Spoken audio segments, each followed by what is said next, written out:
स्वाध्याय 9.4 दाखला number 1 dy by dx is equal 1 minus cos x upon 1 plus cos x.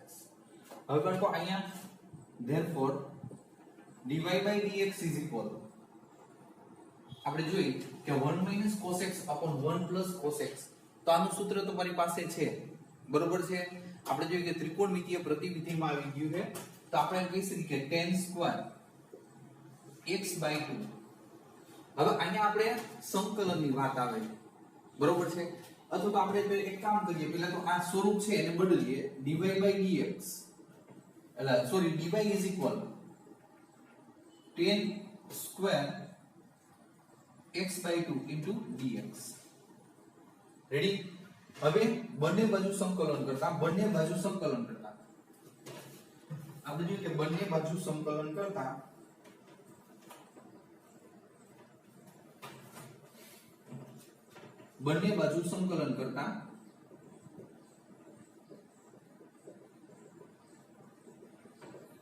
તો અહીંયા આપણે શું કહી શકીએ, ઇન્ટિગ્રેશન, ધેરફોર ઇન્ટિગ્રેશન dy અહીંયા 1 કહી શકીએ, ઇન્ટિગ્રેશન આને શું કહી શકીએ, tan square x/2 into dx. આને આપણે વિયોજનીય ચલ સ્વરૂપ કહી શકીએ, વિયોજનીય ચલ સ્વરૂપ.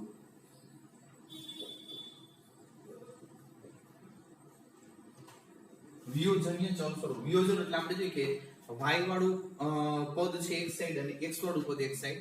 હવે આપણે જોઈએ કે અહીંયા ઇન્ટિગ્રેશન આપણે જોઈએ કે tan સ્ક્વેર x/2. તો તમને ખબર છે કે tan સ્ક્વેર અથવા તો cot સ્ક્વેર હોય તો આપણે જોઈએ કે નિયમ અનુસાર આપણે એને નિત્ય સમમાં ફેરવવાના, તો જ તમે સંકલન કરી શકો. તો તમે કહી શકો integration 1 dx is equal integration bracket ની અંદર tan સ્ક્વેર એટલે sec square x/2 - 1 into dx.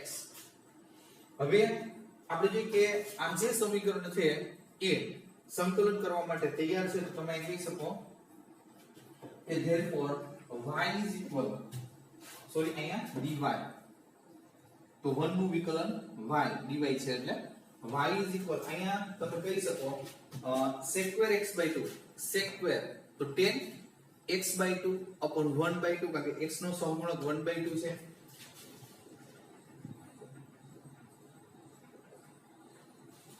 Minus x આ પ્લસ 6 સંકલન છેદનો છેદ તે અંશ જાય, તો બાળકો અહીંથી તમે એમ કહી શકો બે અંશમાં લઈ લો, બરોબર છે. તો આ રીતે આપણે જોઈએ કે વિકલ સમીકરણ મેળવવાનું છે. વિકલ સમીકરણ તમને કીધું છે કે 1 થી 10 ના વિકલ સમીકરણોનો વ્યાપક ઉકેલ મેળવો. તો આ તમે વ્યાપક ઉકેલ મેળવ્યો છે બાળકો.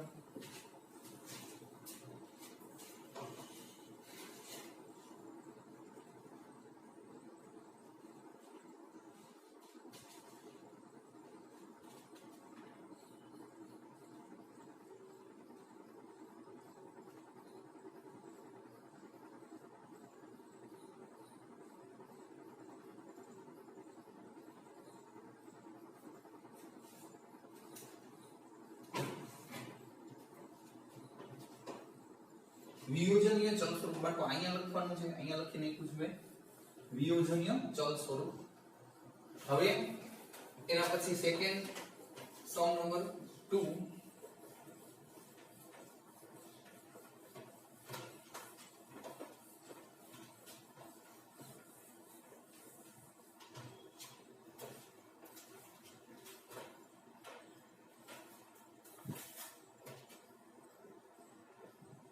dy by dx is equal under root 4 minus y square 4 minus y square.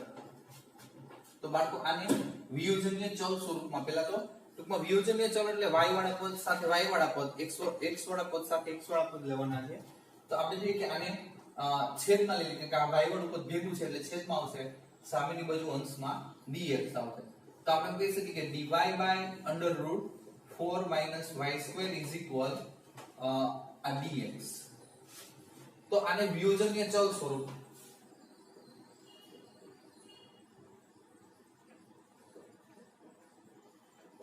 બરોબર છે. વિયોજનીય ચલ સ્વરૂપ કે વેરિયેબલ સેપરેબલ, બરોબર છે, વિયોજનીય ચલ સ્વરૂપ. હવે આને આપણે એમ કહી શકીએ કે dy બંને બાજુ સંકલન કરતા બંને બાજુ સંકલન કરતા. તો integration therefore dy upon under root 2 all over square minus y square is equal integration 1 dx.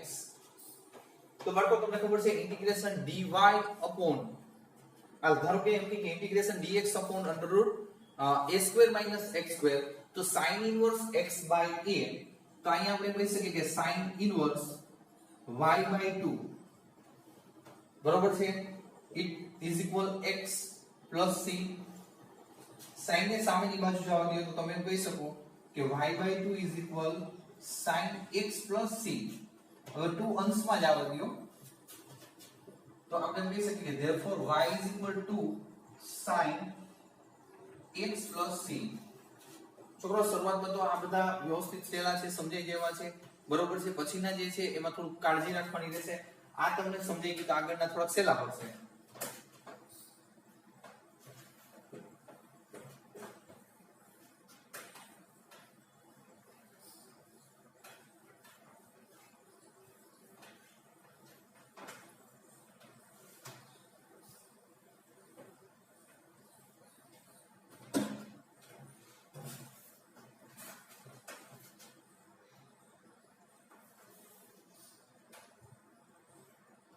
Number 3, sum number dy upon dx is equal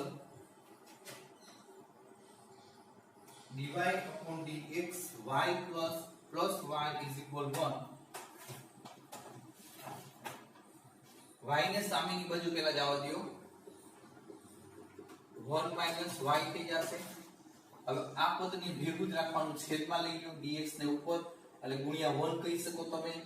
therefore dy upon 1 minus y is equal 1 dx. વિયોજનીય ચલ સ્વરૂપ બરોબર છે, variable separable. હવે સંકલન કરતા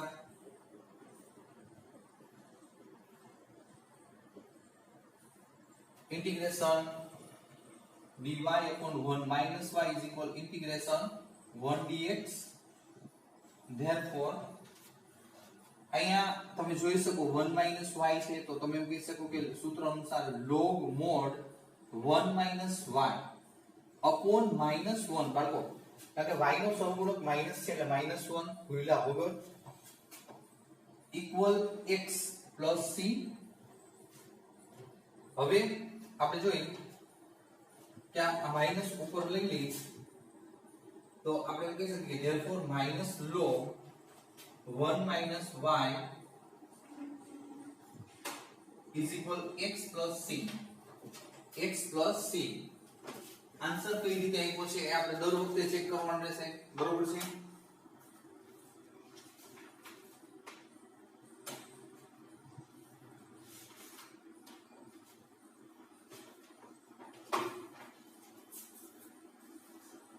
હવે બાળકો અહીંયા જો મેં તમને કીધું તો ક્યાંક ક્યાંક કેવું બનશે કે c ની જગ્યાએ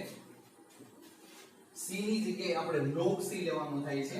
તો અહીંયા બાળકો એવું છે કે જો અહીંયા log છે તો અહીંયા log c લઈ લેવાનો, log વાળા પદમાં log c એટલે ઈ પણ અચળ પદ જ છે, બરોબર છે. હવે આપણે સાદું રૂપ લઈએ therefore minus log mod 1 minus y is equal x plus log c.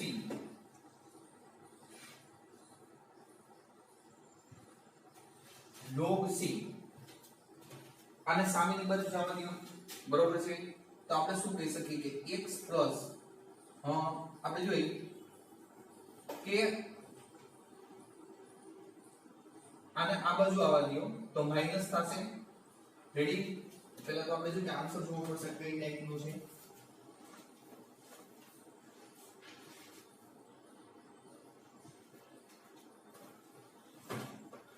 હવે જો આને માઈનસ x ને આ બાજુ એટલે માઈનસ x થશે. માઈનસ x ઇઝ ઇક્વલ અને આ બાજુ જવાબ દો log 1 minus y plus log c. therefore minus x. હવે લોગરિધમ ના નિયમ અનુસાર બે વચ્ચે સરવાળાનો સંબંધ છે તો આપણે જોઈએ કે log એક વખત લખવું હોય તો બે વચ્ચે ગુણાકાર થશે c ડોટ 1 minus y બરોબર છે. મોડમાં લખો તો ઠીક છે. હવે અહીંયા બાળકો log દૂર કરવાનો, તો log દૂર કરવાનો તો આ આપણે જે કે e રેસ ટુ, કારણ કે અહીંયા e હોઈ શકે, તમને ખબર છે મેં તમને શીખવાડ્યું છે e raise to -x is equal c into 1 માઈનસ y, બરોબર છે? આવો આન્સર કે આપ્યો છે?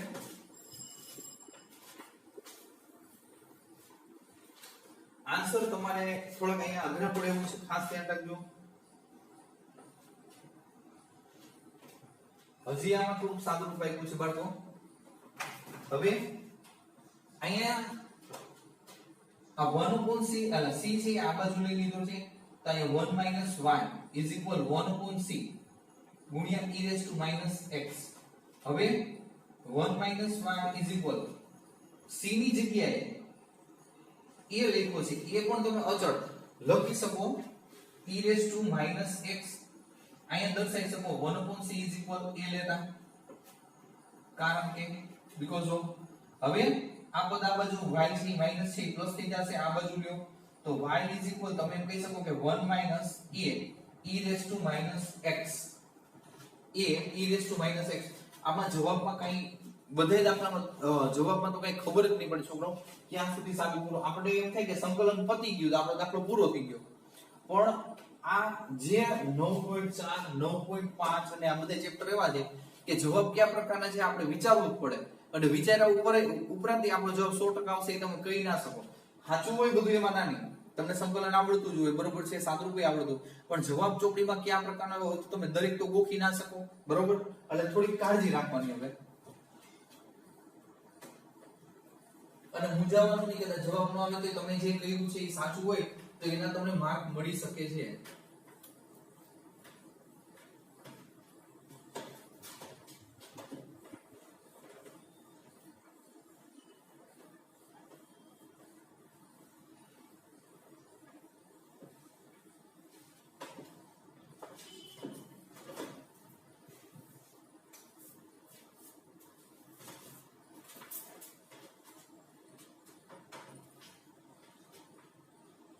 Number 4, sec square x into 10y dx is equal plus sec square y into 10x dy is equal 0.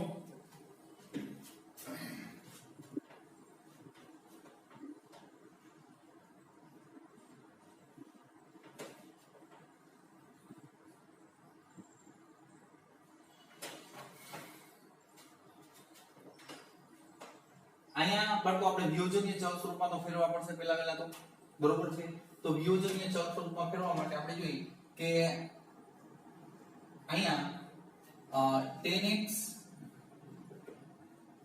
into 10y વડે ભાગતા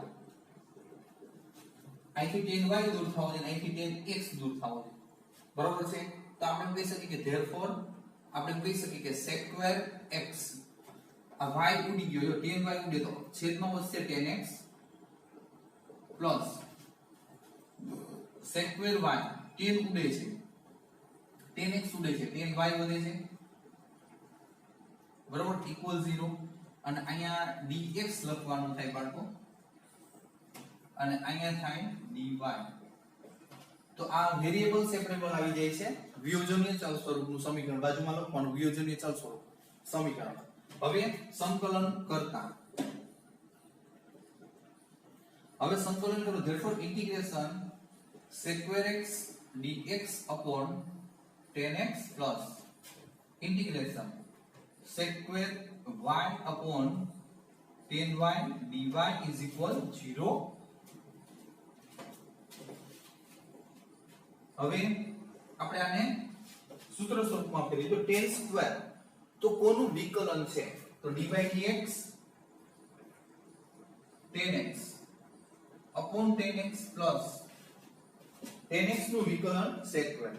એ જ રીતે dy dx 10y upon 10y is equal 0. બરોબર છે? જો આપણે કોનું વિકલન તો આપણને મળતું એટલા માટે હવે સહેલું છે, integration f' x upon f of x is equal log mod x.